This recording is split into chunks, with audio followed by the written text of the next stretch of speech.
Jorge Joestar, Chapter 3, Wounds. Suku Majuku was missing, presumed dead, and it seemed my days of adventure had ended. I went to school, barely spoke to anyone but Mum, and had my nose in a book all day long, at school or at home. Even though I'd had no friends as a child and rarely went outside, I'd not been much of a reader. But being friends with Suku Majuku and seeing how he used the information he'd learned to help him solve cases and increase the flexibility of his thought processes made me incapable of remaining ignorant. But I still hated studying. I never really took school seriously, so I couldn't really keep up with the other students. So I decided to start small, with novels. Mother had quite a collection of English novels overflowing our bookshelves. Since there was a detective, I started with Sherlock Holmes. But after visiting the scene of real crimes with Suku Majuku, it just seemed so tame and stiff. So I gave up. I then tried Charles Dickens, or Oscar Wilde, and Emily Bronte. But it was H.G. Wells I fell in love with. The Time Machine, The Island of Dr. Moreau, War of the Worlds, The Invisible Man. All science fantasy. All terrific. They even made me like science. When Mum saw me reading a book on science, she suggested we hire a tutor. She'd never really been one for forced study or early bedtimes, but she had a keen eye to when I might be open to such a suggestion, so I didn't feel moved to turn her down. I had an idea who might be a good tutor. A girl Suku Majuku and I had met in our last case, the one who'd helped us finally catch Xavier Cortez. Her name was Penelope de la Rosa. She had a pathological fear of clowns, so when Xavier had haunted her dreams disguised as a clown and tried to convince her to commit a locked room murder, the blow to her system had been so extreme she'd quit school and never left the house. She was quite the beauty, and I thought maybe sharing some stories of good times with Suku Majuku might finally help her cheer up a bit. But when I went to see her, things didn't go so well. She barely gave me the time of day. Sorry, but seeing you makes me remember the clown in my dreams, and I get scared. Whoops. Clearly, I'd been tactless. Now that she mentioned it, while Xavier had been after her, Penelope had been in a state of panic, and was perpetually shivering, even in broad daylight. Oh, sorry to just drop in like this, then. I didn't mean to upset you, I said, and turned to leave. I'm sorry too, George, she said, from the other side of the door she refused to open. You came all this way. I can't stop myself thinking about the clown. But I was glad to see you, and honestly, it's something of a relief to talk to someone like this. I was very glad to hear it. Also, even though nearly everyone I'd met solving cases was Spanish, they all pronounced George, with a G. Suku Majuku's parting gift. That thought made me sad, but there was a warmth to that sadness. I went home. But the next evening, Penelope came to see me, looking very upset. George! She yelled from outside. Surprised I got out of bed. I glanced at the clock. It was 1:30 in the morning. For a moment I wondered if I dreamt it, but then she yelled again. Jorge Joestar! I cracked the curtains and Penelope was standing outside the front door. What is it, Penelope? You've got to help. You've got to do something. Do something about what? Calm down. How can I? He's back. Xavier Cortez is back. It's all your fault. Nothing happened until yesterday. Xavier? This made no sense. The islanders killed him and dumped his body in the sea. Alright, wait a second, I'll be right out. I left the window, went downstairs and burst out the front door. Penelope was shivering in a sleeveless dress and a pair of sandals. She didn't appear to be harmed, just terrified. She collapsed into my arms as I approached. Her body was horrifyingly cold to the touch. Ah! She wailed, clinging to me. I'm so scared. Xavier Cortez is still after me. He isn't, I said. He's dead. You saw the body. They'd beaten him with stones and farm implements until his skull split open. There's no way he could have survived. It was just a dream. Don't worry, he no longer exists. Penelope pulled away and glared to me. No, it wasn't a dream. It really happened. He came to my house. He couldn't have, I said. Perhaps Penelope had finally gone crazy. Frustrated, Penelope yelled through her tears. It's true, and he ran ahead of me of the way here, jumping out at me. Jumping out at her? What do you mean? I'll hear you out. Just calm down and start from the beginning. Look, after you came to visit yesterday, I went back to my room. The door was locked from the inside, and so were the windows. I couldn't get in. had to be someone in there at first. I was scared, so I went to the kitchen where my mother was. But the kitchen door slammed shut right in front of me. It was locked from the inside. I got scared and called out and she started screaming, there's somebody in here! Now both of us are in a panic and trying to open the door, but it won't open. Cortez wanted me to kill my mother, remember? She knew that, so she thought it was me again and yelled, Don't do it, Penny! Stop! Don't kill me! I would never do that. Cortez is dead and I'm back to normal. I was so worried about her I tried to kick the door down, but it wouldn't open. That's how you and Sukumajuku used to get in the locked rooms, right? In an emergency, yes. If events were still in progress, we'd attempt to intervene, but normally we try to preserve the scene and look for a key or another way in, or make another way in. People making locked rooms often took a broken down door into account, and would often try and use that to hide evidence. We didn't want to give them the satisfaction. But my kick didn't do a damn thing to that door, so I started throwing myself into it, over and over. At last it broke, and I came rushing in, just in time to see a clown in the corner before it disappeared. I froze to the spot. I couldn't move. Mother was hiding behind the sofa, hysterical. At last she came out and came over to me, but she blames me for everything. She thought I was trying to kill her again. She's sure I hate her now. Penelope's parents had divorced 4 years ago, and Penelope's mother had full custody. Penelope had blamed her for taking away her father. Their relationship had been strained to begin with, and when Penelope started dating a man named Edward, a thug who beat her and sold anything she owned of value, Isabella, her mother, tried to convince her to break up with him. Edward played the two of them off against each other, leaving Penelope alone in the world. He threatened to ruin Penelope permanently if Isabella interfered. In the end, Isabella gave up on her daughter. Then the clown started showing up in Penelope's dreams, face covered in white, with bright circles round his eyes and mouth, a huge grin, a cheery manner, lots of big gestures and calls to the crowd.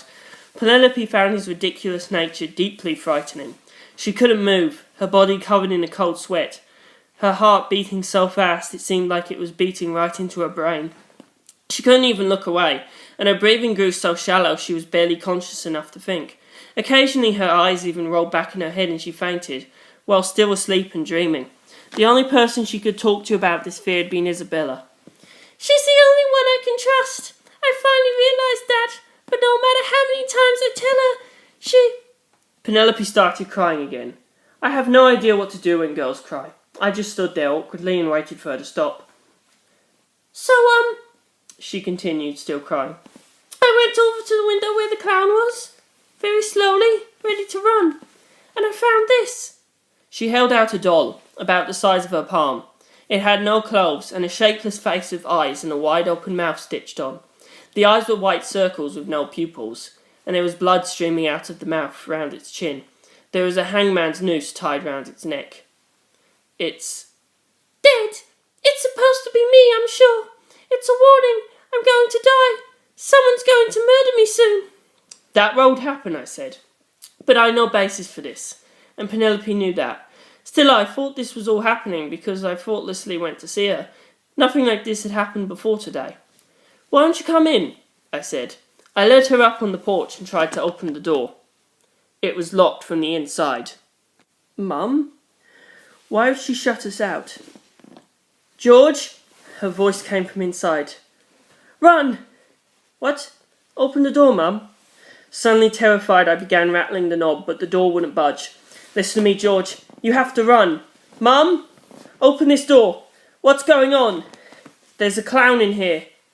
A clown?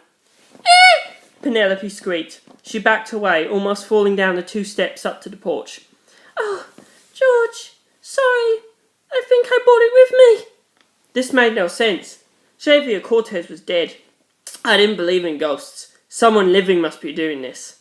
I'd learned that much after 4 years as Sukumajuku's friend. There were no ghosts. There was no magic. Curses only worked on the emotions of those that believed in them. The Chinese were not wizards, and there were no drugs or poisons with special properties that favoured the criminals. Everything had meaning. Everything could be explained logically. The clown on the other side of this door could be explained too. Mysterious clowns only existed in dreams. I put my back into it and kicked the door down. I'd kicked a lot of doors down, working with Sukumajuku, but this was definitely my best ever attempt. The door broke free of the lock, flew inwards and did a full 180, slamming against the inside wall. "Mum!" I yelled, bursting in. Then I saw it, a clown floating in the air, and my mum facing it down. The clown did exist. "Ah!" Penelope screeched behind me. Okay, so the clown was real. Penelope could see it too. A fat little white clown. White hair, white makeup, puffy white clothes. "Penelope! Wait outside!" I yelled, and grabbed the nearby chair with one hand. "Strike before you think!" I swung the chair through the air and hit the clown with it. "Ah!" The chair zipped through the air. The clown vanished. No, it broke into pieces. What the? The chair hit the floor. This wasn't a ghost. I'd never seen a ghost, but this clown didn't vanish like mist or smoke. It shattered into tiny pieces. They were hard to make out, but they were still in the air in front of me. "Mum, you get out of here," I said. "Calm down, George," Mum said behind me. "I don't think the clown means us any harm." "What makes you say that?" "I was quite surprised when it appeared and all the doors and windows slammed shut. When that girl outside, Penelope, appeared, I understood. I don't know how, but I believe Penelope's making that clown. She's making it to protect herself." "Huh?" "George, are you okay?" Penelope asked. I turned around and Penelope had come back up the steps onto the porch and was looking in the door. "Penelope, don't—" "Come in," I meant to say. Suddenly the door slammed shut, and the floating clown manifested in the shadows behind it. Penelope's shriek and my yelp of surprise overlapped. The clown ignored us both, dragged a heavy side table over to the door and wedged it under the doorknob, locking us in. We were in a locked room. "George! Run!" Penelope screamed. "I'm so sorry! I brought him here!" But the clown never looked at me. It just stared at the door, at Penelope on the other side of it. Chair in hand, I moved slowly closer. The clown didn't turn around. I studied it closely. There were cracks on the surface of it here and there, and I could see inside. There was nothing in there. It was all surface. A hollow clown. I moved even closer. The cracks in the clown had frayed edges. I put my face right next to it and could see the threads. This clown was woven out of thread. What thread? I found a single thread dangling down from the clown's hip. I followed it with my eyes. It ran along the floor and through the gap under the front door. "Penelope, step back." "Okay, I'm sorry." She was crying again. I listened for her footsteps on the stairs, then moved the side table aside and opened the door. "Ah! Look out, George! Behind you!" Penelope screamed. She must have seen the clown behind me, so I stepped out onto the porch and closed the door. "Oh, are you okay, George? Come over here. There is a clown right behind you." The white thread ran across the porch, down the steps and over to Penelope. "Wait, George! Your mother! She's still in there with the clown! We have to save her!" Penelope bravely started up the stairs again, so I put my arms around her. She was the one who needed saving. "What are you doing, George?" she said, struggling. "The clown!" My hands were resting on her shoulders, and I could tell her sleeveless dress was now held on by a single string over each shoulder. In the night air, her shoulders were very cold. "My mum's fine," I said. Penelope stopped struggling.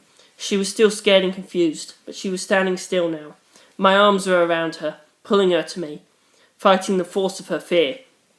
It had happened again, I thought. Just like Xavier Cortez's power over dreams, and Antonio Torres's skin shedding, constant fear and suffering had given her strange powers. I remembered how the trick Xavier Cortez had wanted Penelope to use had involved a thread running under the door to turn the key. A very simple trick.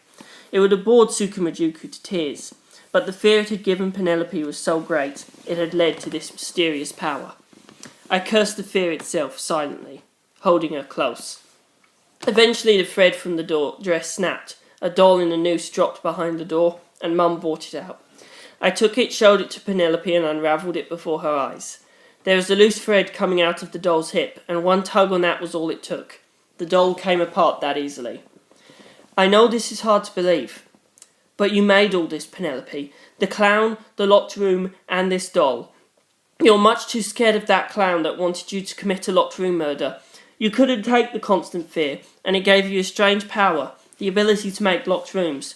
But since you don't want to do that, you make the clown do it, and because you don't want to kill anyone, you kill this doll, and it all gets shut inside a locked room.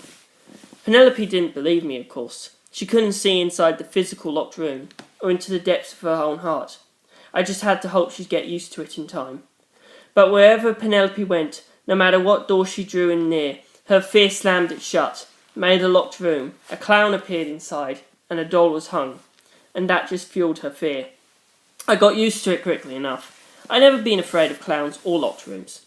I explained it to Isabella and had her observe the power in action, but she remained terrified and convinced Penelope had been possessed by the devil. So I talked it over with Mum, and we decided to have Penelope come and live with us. Our house was probably the largest on La Palma, with plenty of rooms. Mum was a majority stockholder in a successful English company called the Speedwagon Company, so we didn't lack for money, and she ran a trading company of her own with ships and warehouses in every port in the Canary Islands. She hired Penelope to work in the La Palma office, and to be my tutor. Just standing in front of a door caused it to slam shut and form a locked room, leaving Penelope quaking in the shadow of the house, but I went with her to work, and walked with her around the house, and in time locked rooms stopped showing up at the office and our house. Frankly, I was somewhat disappointed. I mean, just standing in front of a door made Penelope's clothes unravel? La Palma was hot all year, and nobody wore that many clothes to begin with. Penelope wore sundresses and maybe a light shawl over her shoulders, and that's it. Having that unravel, the surface area rapidly shrinking. Oh my. Naturally, I said nothing, pretending to be focused on the problem and not to have noticed anything, but girls see right through this. She picked up on my furtive glances and rapidly covered herself with pillows or nearby bedsheets. I still can't believe it, but that grin on your face makes me think it has to be true. I was grinning. Crap. I mean, sorry Penelope, you're really scaring me here. I was all flustered every time, but Penelope was never really all that mad at me, thankfully. Would I ever be a proper gentleman? Apparently not. One day in February, 6 months after Penelope moved into the Joestar residence, and a while after she'd been able to go to work on her own, she asked me to go with her again. Sorry, George. Just for today, I promise. Yesterday I just got this idea in my head that someone was following me. I'm scared to go on my own. Usually, my job was to go, you made this locked room, Penelope, or the clown's made of Fred and he'll turn into a doll in a few minutes, so there's no need to be frightened. But this sounded more like actual bodyguard work. I was getting nervous already. I mean, when I was working with Tsukumijuku, we used to burst in on murder scenes and chase killers around and catch them, but most of the work was done by Tsukumijuku and the police, while I hovered nearby shrieking. I didn't ever really fight at all, and I still had no real confidence in my left hook. The only thing I really gained from those experiences was courage. Or so I thought. Apparently I hadn't even managed that, because when I tried to stand up from the breakfast table and say I'd go to work with her, my legs were shaking so much I couldn't walk straight and stumbled into the table. All the dishes rattled. Crap. That was a little too frightened. I even surprised myself. Oh, George. Sorry. Are you okay? You don't have to come. Penelope smiled bravely. I'll be fine. She totally knew I was scared. Even though I was embarrassed, part of me was super relieved she said that, and looking forward to getting back to sipping my coffee. Pathetic. I had improved 1 iota since grade school. But before I could say anything, Mum stepped in. No, George, you have to go with Penelope. At least I maintained my dignity. Maybe. But in the sense that both of them knew exactly what I was thinking, probably not at all. I suddenly had a very bad feeling about the day. But I left the house with Penelope. She thoughtfully chose to be super chatty to keep my mind off things, but my head was full of all the times Antonio's gang had come after me, and it felt like a dark cloud was hovering over my head, that I was sure it would bring bad luck. Of course, Antonio Torres was dead, and his primary cohort Julio had long since lost interest, so neither of them showed up. But on the way to the office, there was a road that cut through the middle of an open field, and waiting for us was Penelope's ex, the bad Edward Noriga. I froze to the spot, my mind blank. Penelope glared at him.